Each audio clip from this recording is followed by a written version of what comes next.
నా పేరు పులాసి కృష్ణయ్య, నరసింగరావుపల్లి గ్రామము, బోయలపల్లి గ్రామం అంటారు. మళ్ళీ అదిని మేము కౌన్సిలర్గా పోటీ చేసి ఓడిపోయినాం. జూపల్లి కృష్ణారావు తరఫున. ఇది మున్సిపాలిటీలో ఉన్నది 14వ వార్డు. ఇప్పుడు మళ్ళీ గ్రామ పంచాయతీ అయింది కొత్తగా. మాకు 15 సంవత్సరాల నుంచి పరిచయాలు ఉన్నాయి కృష్ణారావు సార్ నుంచి. సార్, ఇప్పుడు మీరు గతంలో కాంగ్రెస్ పార్టీలో ఏవే పదవులు ఏమైనా చేపట్టారా? మేము ఏం పదవి లేదు, ఇంకా డైరెక్ట్ మనకు మున్సిపాలిటీ నుంచి 14వ వార్డు కౌన్సిలర్గా టికెట్ ఇచ్చింది మనకు కృష్ణారావు సార్. ఓకే సార్, ఇప్పుడు మరి మీ ప్రభుత్వం వచ్చి 18 నెలలు అవుతుంది. మరి ఈ 18 నెలల కాలంలో ప్రభుత్వం చేస్తున్న అభివృద్ధి సంక్షేమ పథకాల మీద మీ అభిప్రాయం చెప్పండి. పథకాలు అంటే రుణమాఫీలు అయినాయి, రైతు భరోసా అయింది. చెప్పండి, మీ ఊరికి ఏమేమి వచ్చినాయి చెప్పండి సార్. కొత్త రేషన్ కార్డులు వచ్చినాయి, ఇప్పుడు రుణమాఫీలు అయినాయి, రైతు బంధు మాఫీ అయింది, రైతు బంధు పడింది. సార్, ఇప్పుడు మరి కాంగ్రెస్ ప్రభుత్వం ఈ 18 నెలల పాలన మీద ప్రజలు ఏమనుకుంటున్నారు సార్? ప్రజల స్పందన ఎట్లుంది? ప్రజల స్పందన మంచిగా ఉంది. సన్న బియ్యం అవన్నీ వచ్చినందుకు మంచిగా ఇచ్చిండ్రని బాగుంది సార్. ఇప్పుడైతే ఇప్పుడు మీ గ్రామంలో ప్రధాన సమస్యలు సార్, ఇంకా త్వరలో చేయబోయే పనులు ఏమున్నాయి? ముఖ్యంగా ఇప్పుడు మీకు చేయాలనుకుంటున్న పనులు ఏమున్నాయి? ఇంకా సీసీ రోడ్లు ఉన్నాయి, కాలువ డ్రైనేజీలు ఉన్నాయి, అవి ఉన్నాయి సార్. ఇంకా మా గ్రామంలో కమిటీ వాళ్ళు కూడా ఉంది, అది చేసుకోవాలి. 10 ఏళ్ళ నుంచి టీఆర్ఎస్ ప్రభుత్వం వచ్చి ఒక్క రేషన్ కార్డు ఇవ్వలేదు. ఇప్పుడు మన కాంగ్రెస్ ప్రభుత్వం వచ్చినాక మన రేషన్ కార్డులు ఎప్పుడు ఇస్తుంది, ఎనీ టైం పెట్టుకోవచ్చు అంటుంది సార్. బీసీలకు 42 రిజర్వేషన్ ఇచ్చిండ్రు కాబట్టి బీసీలు అందరూ మంచిగా సంతోషంగా ఉన్నారు. మరి త్వరలో స్థానిక సంస్థల ఎన్నికలు రాబోతున్నాయి, గ్రామ స్థాయి సర్పంచ్, ఎంపీటీసీ, జెడ్పీటీసీ, మున్సిపాలిటీ. మరి ఈసారి ప్రజలు ఏ పార్టీకి మద్దతు ఇచ్చే అవకాశం ఉంది? కాంగ్రెస్ పార్టీకి మద్దతు ఇస్తారు, కాంగ్రెస్ పార్టీకి వేస్తారు. స్పందన బాగుంది.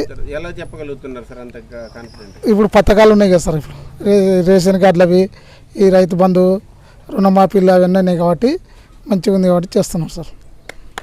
సార్, నా పేరు తుమ్ముకుంట వేములు. మేము కాంగ్రెస్ పార్టీలో గత 20 సంవత్సరాల నుంచి పనిచేస్తున్నాం. రేవంత్ రెడ్డి పరిపాలన బాగుంది సార్. మహాలక్ష్మి, ఉచిత బస్సు ప్రయాణం, ఇంకొకటి రైతు రుణమాఫీ, ఇందిరమ్మ ఇండ్లు, రేషన్ కార్డులు కొత్తవి, ఉచిత కరెంటు. సార్, ప్రజలు ఏమనుకుంటున్నారు సార్? ఇప్పుడు మరి 18 నెలలు అయింది మీ ప్రభుత్వం, బాగుంది సార్. ప్రజల్లో స్పందన ఎలా ఉంది? ప్రజల్లో బాగుంది సార్, స్పందన మంచిగా ఉంది. రేవంత్ రెడ్డి పరిపాలన బాగుంది అనే జనాలు అంటున్నారు సార్, పబ్లిక్. సార్, నా పేరు కృష్ణయ్య సార్. మాది నరసింగరావుపల్లి గ్రామం, అంటే బోయలపల్లి అంటారు. గత 20 ఏళ్ళ నుంచి జూపల్లి కృష్ణ కాంగ్రెస్ పార్టీలో పనిచేస్తున్నాం.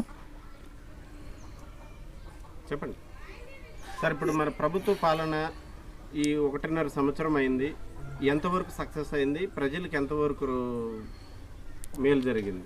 సార్, ఈ 18 నెలల కాలంలో కాంగ్రెస్ ప్రభుత్వం బెస్ట్గా పనిచేసింది సార్. ఇది గత 10 సంవత్సరాల నుంచి టీఆర్ఎస్ ప్రభుత్వం ముందు కూడా ప్రభుత్వ పాలన చేసింది. అప్పుడు ఇంతకుముందు రేషన్ కార్డులు ఇస్తాను 10 ఏళ్ళగా ఇవ్వలేదు. ఈరోజు కాంగ్రెస్ పార్టీ 10 సంవత్సరాల కాలం పక్కన పెట్టి ఇప్పుడు కొత్త రేషన్ కార్డులు కానీ, ఇందిరమ్మ ఇండ్లు కానీ, రైతు భరోసా కానీ, మహాలక్ష్మి కానీ, ఈ ఉచిత బస్సు ప్రయాణం కానీ, ప్లస్ రైతులకు వచ్చేసి 500 బోనసు, 2300 రూపాయలు క్వింటాల్కి వచ్చేసి రైతు గిట్టుబాటు ధర కల్పించింది సార్. ఉచిత కరెంటు కూడా రైతు ఇప్పుడు ఒకటి మహిళలకు మాత్రం మహిళలకు అది మహిళా శక్తి అనేది అది కూడా రూపొందించారు రేవంత్ రెడ్డి సార్ గారు. ఇంకోటి 42 రిజర్వేషన్ ప్రకారం కూడా అది కూడా ప్రజలు హర్షిస్తున్నారు సార్. అందుకోసం రేపు స్థానిక ఎన్నికల్లో అత్యధిక మెజార్టీతో కాంగ్రెస్ గ్రామ పంచాయతీ కానీ, ఎంపీటీసీలు కానీ కంపల్సరీ అధిక మెజార్టీలో గెలుస్తారు సార్ మేము. ఇక్కడ స్థానిక ఎమ్మెల్యే గారు, మంత్రి గారు మరి కార్యకర్తలకు కానీ ప్రజలకు కానీ ఎట్లా పనిచేస్తున్నారు? అందుబాటులో ఉంటున్నారా లేదా? ఉంటున్నాడు సార్. మన జూపల్లి కృష్ణారావు అందుబాటులోనే ఉంటున్నాడు, ఎప్పుడు ఫోన్ చేసినా మనకు దగ్గరలో ఉంటాడు, మంచి పనులు చేస్తున్నాడు. కార్యకర్తలకు కానీ వాళ్ళకి కానీ మా గ్రామానికి మొన్న 40 లక్షలు సీసీ రోడ్లు ఇచ్చిండు. ఇప్పటికి మళ్ళీ పెట్టినాం, అవి కూడా వస్తున్నాయి సార్. మనం ఎప్పుడు ఫోన్ చేస్తే అప్పుడు మనకు రెస్పాన్స్ అవుతాడు, ఫోన్ ఎత్తాడు, లిఫ్ట్ చేస్తాడు సార్ మనకు. సార్, ఇప్పుడు మీ గ్రామ జనాభా ఎంత ఉంది? ఓటింగ్ ఎంత ఉంది? మా గ్రామ జనాభా 1500 ఉంటాయి సార్.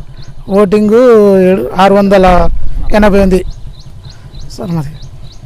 ఇప్పుడు ప్రజెంట్ ఇంకా మీకు ప్రధానంగా మీ గ్రామానికి రావాల్సినవి ఏమున్నాయి మేజర్ సమస్యలు? మా మేజర్ సమస్యలు అంటే ఇప్పుడు మాకు కమిటీలు కావాలి. కమిటీలు సగం ఉంది, సగం కట్టి ఆపులు ఉంది.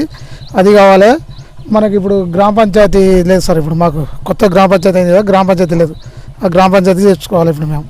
సార్ కూడా స్పందించిండు, చేస్తున్నాం. రేపు